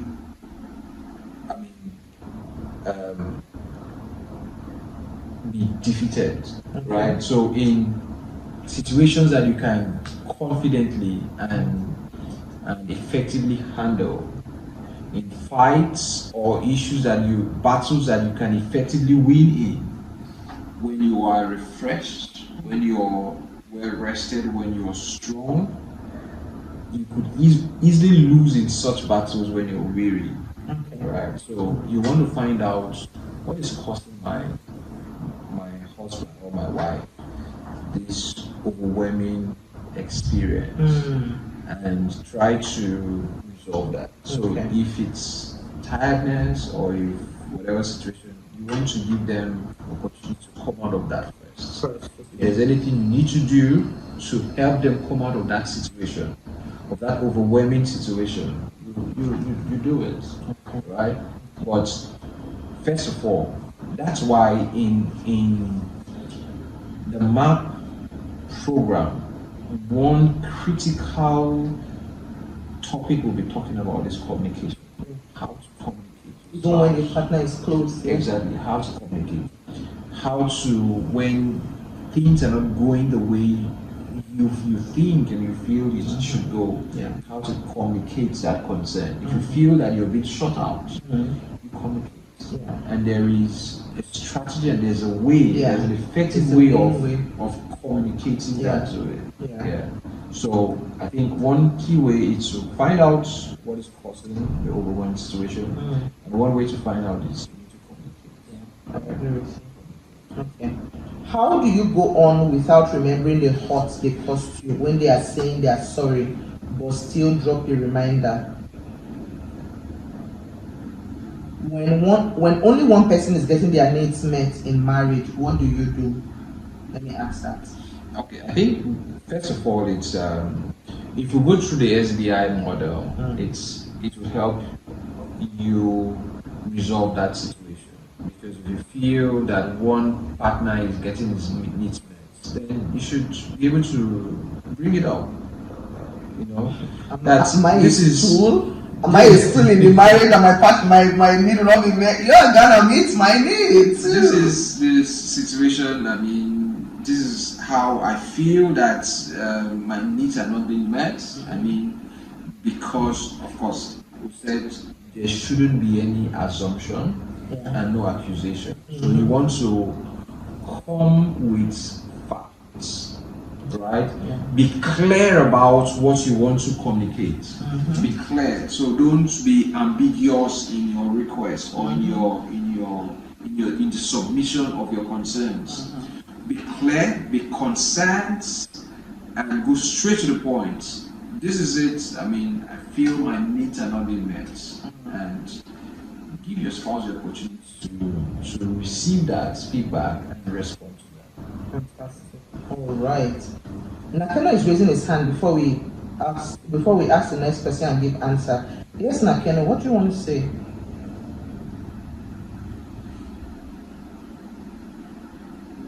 Hello, Nakeno. Okay, fantastic. Great. All right. Okay, so how do you go on without remembering the hurt they caused you when they are saying they are sorry but still drop a reminder? Well, this question is not so clear. I'm sorry. Why? How do you go on? We've said that forgiveness is not forgetting. All right, forgiveness is not a license for the perpetrator to keep doing, or you giving them a license. Number one. Number two is not forgetting. All right. Yes. So, you want to say something? Okay, so there are ways to communicate, and there are different types of conversation. Yes. So if you have forgiven a person concerning a particular behavior, and it seems that they still do certain things that remind you of that hurt, that pain. You want to make it clear to them. Yeah. That when you keep doing this, When you thing- keep doing this, it makes me feel that you are not repentant about what you did. Exactly. And let them know how it impacts you, how their behavior impacts you, even if you have decided to forgive, even if they have probably asked for your forgiveness. Now there are two things. There's a difference between being remorseful and being repentant. I agree with you. So somebody can do something wrong. A person can be remorseful about their behavior. Yes, they know that they were wrong, but they are remorseful. Does not mean that they are repentant. Okay. Repentant means having a 360, Turn around, Turn taking around. steps to ensure that you having make a total change of direction up. Okay. from that particular behavior. Okay. So they are not and making efforts, taking actions not to repeat that behavior. For remorseful, you could be, sorry about it, but tomorrow they'll still do it again. Okay. So you want to be clear about that, right? You want to be clear about, are you being remorseful or are you being repentant? And when you feel that the person is just being remorseful, you know it's clear that he's going to do it again and again. And just as we said earlier, you have a responsibility to reposition yourself, right? So The next question you have is, for how long should I forgive my spouse? I think we've answered that. Must I forgive my spouse if my spouse isn't sorry and keeps hurting me? I think we've answered that too. Okay. What should I do to a man that does not spend on me? Should I out of the relationship? Okay, so this is a totally different question. Let's Out of our because this discussion. person is not Okay. married, so let's leave it for the last, right? Should we leave it for the last? No, let's. So the question is, what shall I do? What should, What should I do to a man that does not spend that on does me? not spend? Should I out of the relationship? Okay, so the question is the question is not, for me, the question is not clear. When you say man, are we talking about your husband? Or it's just any man? So because this call, it's centered around marriage. So first of all, let's assume it's a husband. No, it's not a No, husband. it's not a husband. It's Okay. not a husband. When Okay, the person so- say a man does not mean. Let's assume Okay, it's a so should I relationship. out honestly. of the relationship? Okay, so Either it's relationship or a relationship. engagement. Okay. Yeah. All right.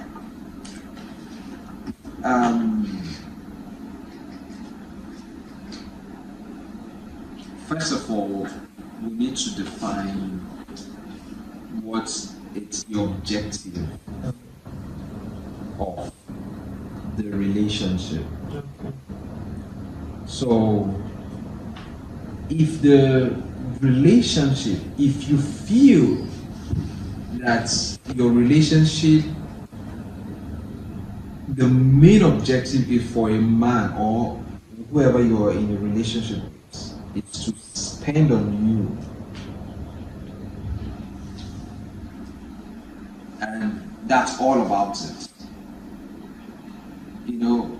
then I think you should reevaluate the purpose of that relationship. Because what we believe marriage is, or any relationship is, it's where a man and a woman come together, bringing their value together for a mutual agreeable purpose. Yes. Or a goal, most especially that will lead to marriage. Yeah.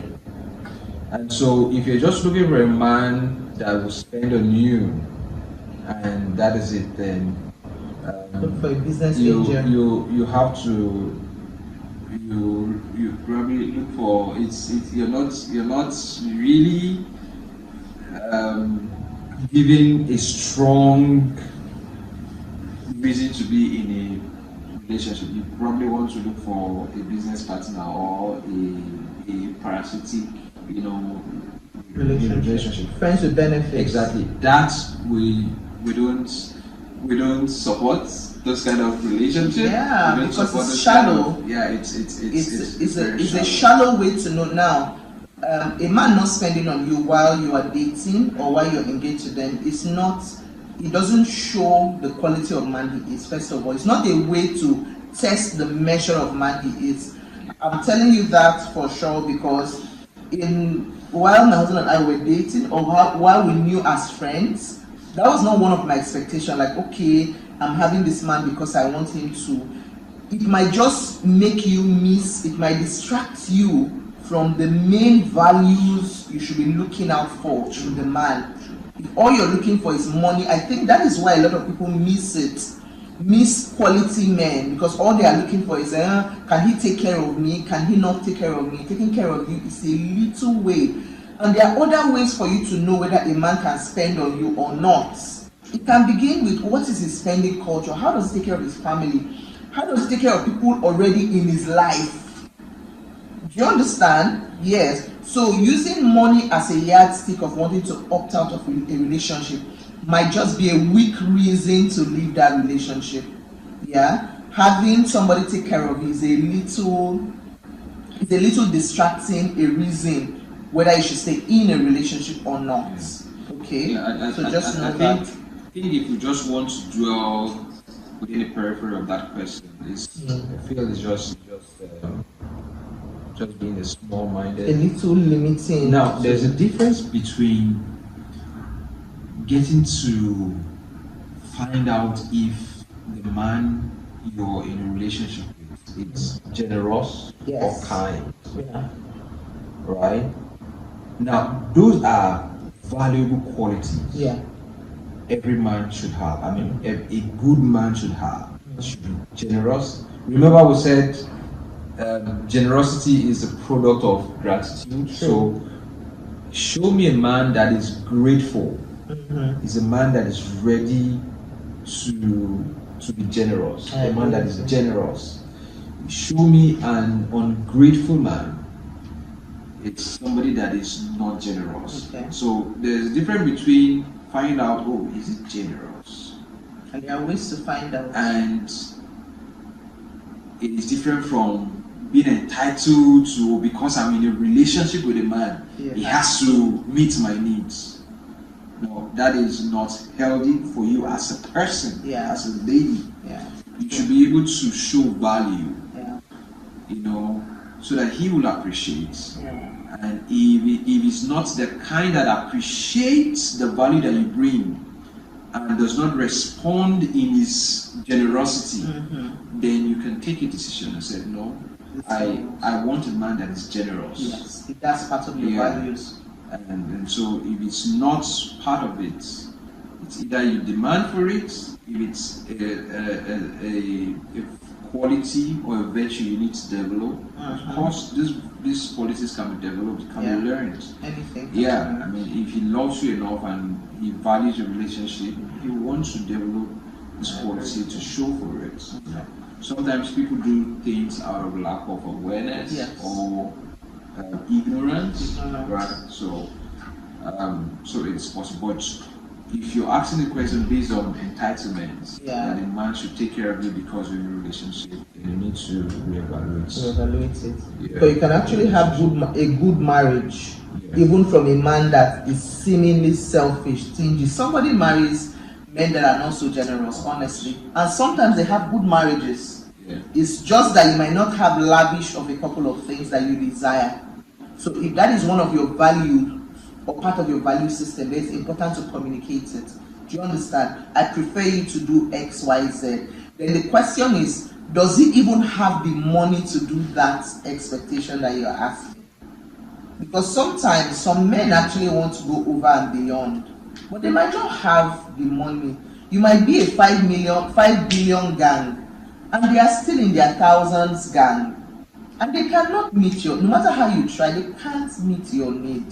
So you might need to reevaluate. So if it's that's, in that kind of situation, maybe it might be if you are still in the 5 billion gang and that is part of your main value system, first communicate it, hear what they say, find out if truly they have this money but they don't want to give to you. But honestly, from an honest place, it is a weak criteria to say, oh, because he doesn't give me money, that is why. There are a lot of people that have amazing marriages right now.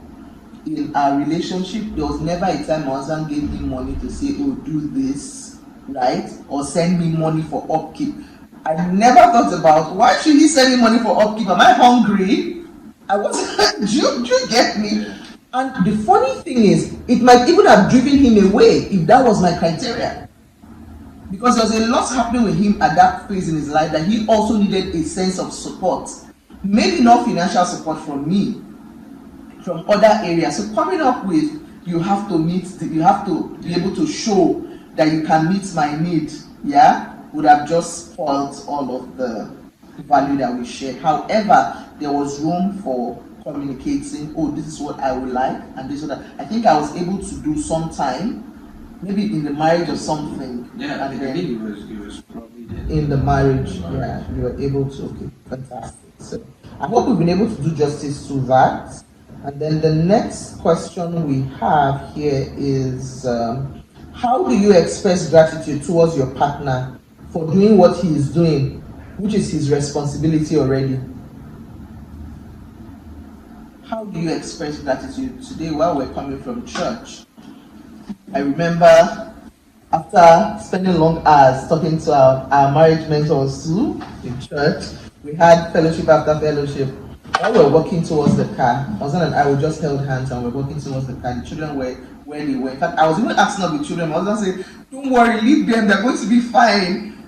We just had our time, and we started talking about. I had to share with him. I outlined areas where I'm grateful for. To an ordinary man, it might seem like it's your responsibility after all. But there's something it does every time I see myself appreciate my husband. There's something that happens after that. I like the way it makes him feel. And his feeling, how do I know how he feels? Because of how his attitude towards me changes too. So while somebody else out there thinks it's just his responsibility, do you know the seas and the oceans he had to pass through to ensure that he provides what he should provide for the family, right? All of these things are meant. I show him gratitude because I want him to know that I see him. And everything you appreciate, honestly appreciate, it's not a cliche, all right? That's what I have seen. So let me hand the baton to him to respond. How do I show my partner gratitude when he's actually doing his responsibility? Well, we said it earlier. Yeah. Gratitude is an action, so and needs to be expressed. So you need to show it. Yeah. First of all, you show it with words. Yeah. Even if it's his responsibility, tell him that I appreciate. I see you. I appreciate what you do. That you provide for us, you take care of the home, you take care of your responsibility. Mm-hmm. It is wanting to have a responsibility and take care of it, and take care of it very well. There are men who have responsibilities and they cannot meet up with the responsibilities. Yeah. So that's the essence of what we discussed today. Yeah. He needs to not to have it in your heart or just to have the intention, oh, I appreciate my husband, and you're telling it to yourself. Let him know. He wants to hear those words, and use words that will show how much you appreciate it. So not just using just one word and thank you, I appreciate you, let him know, be creative about it. So if you ask him how do you show appreciation, be creative about it.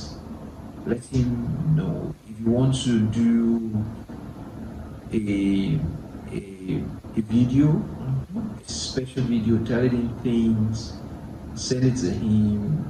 You write a love note to him, put it by his bedside, or sneak it into his suits.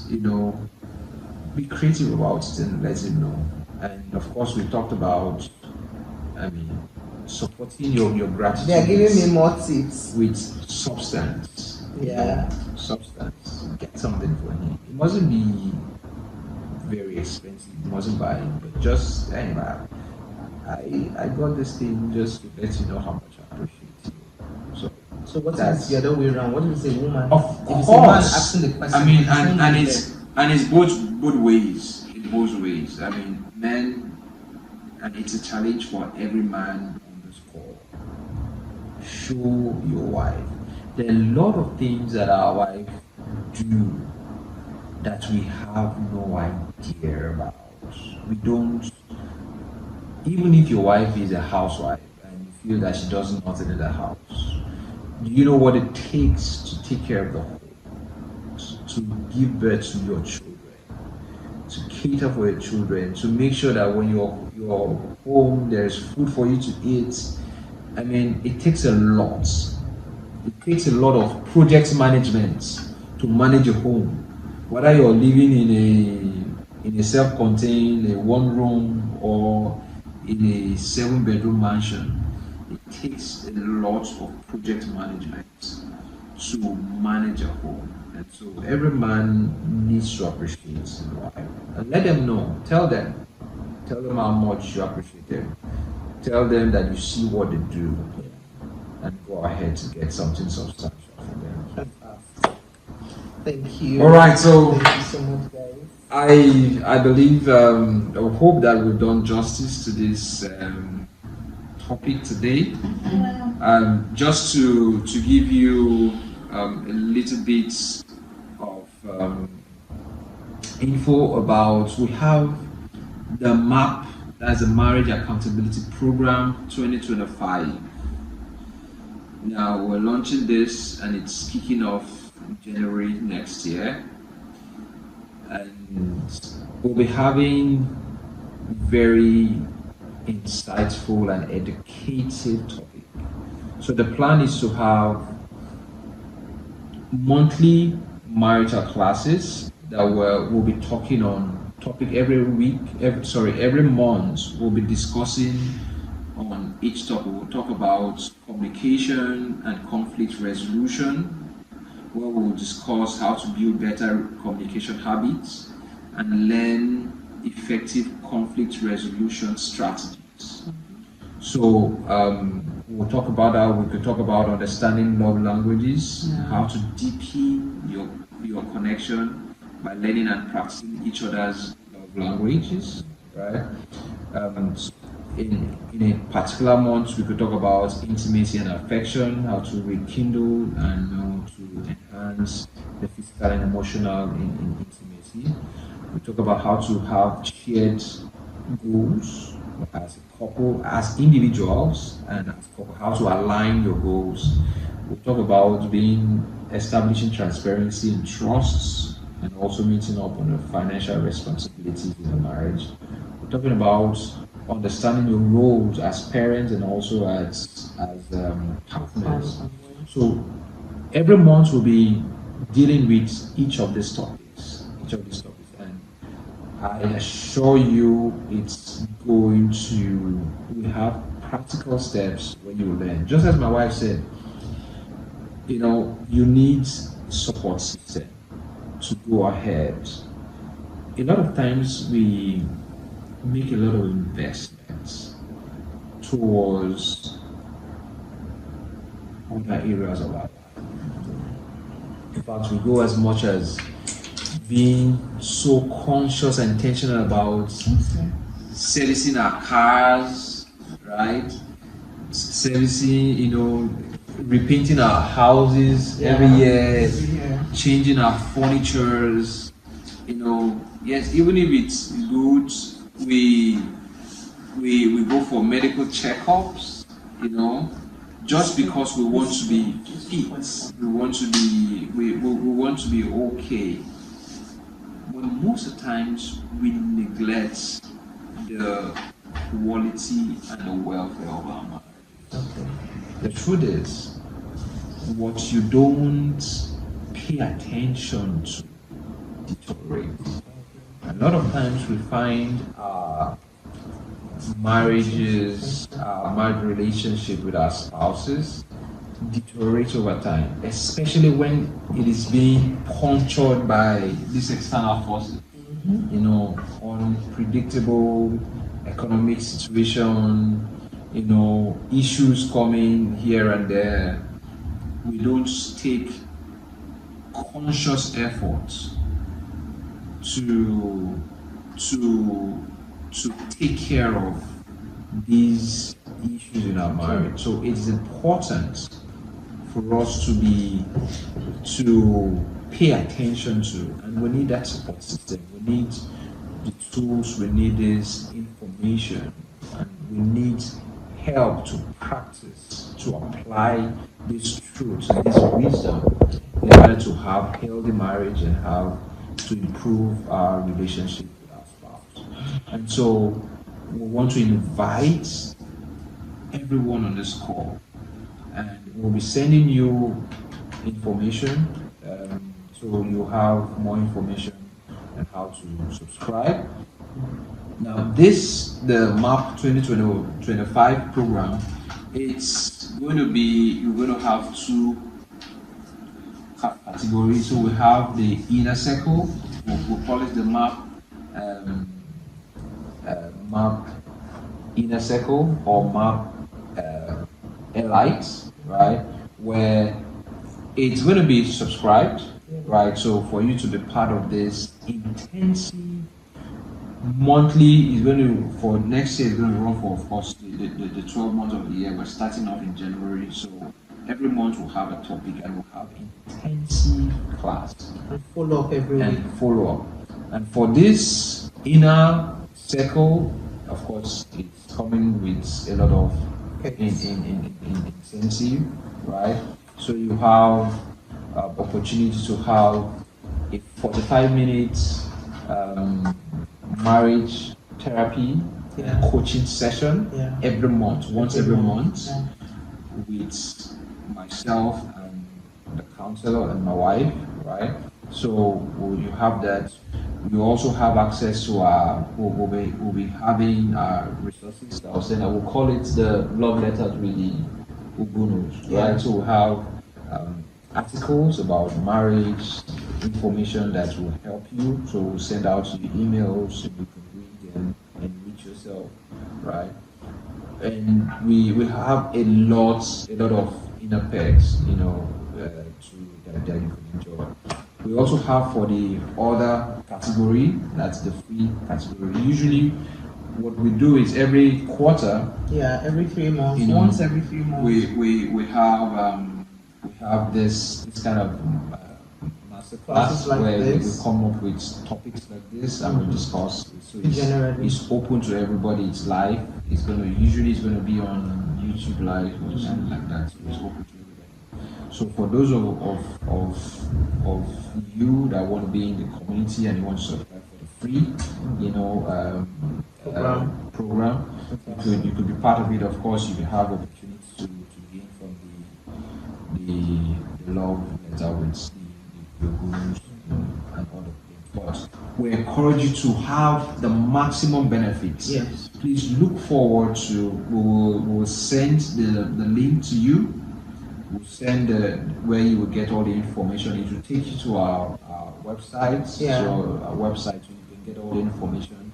Between now and the end of the year, you will be able to register and to subscribe. Right? Well, putting the link right now in the messages. Yeah. So the link will be dropped on the chat box. So you can just go there and it to take you to, so you could just indicate and register to be part of that, to be part of that community, so that we can now forward all the information that you need to do.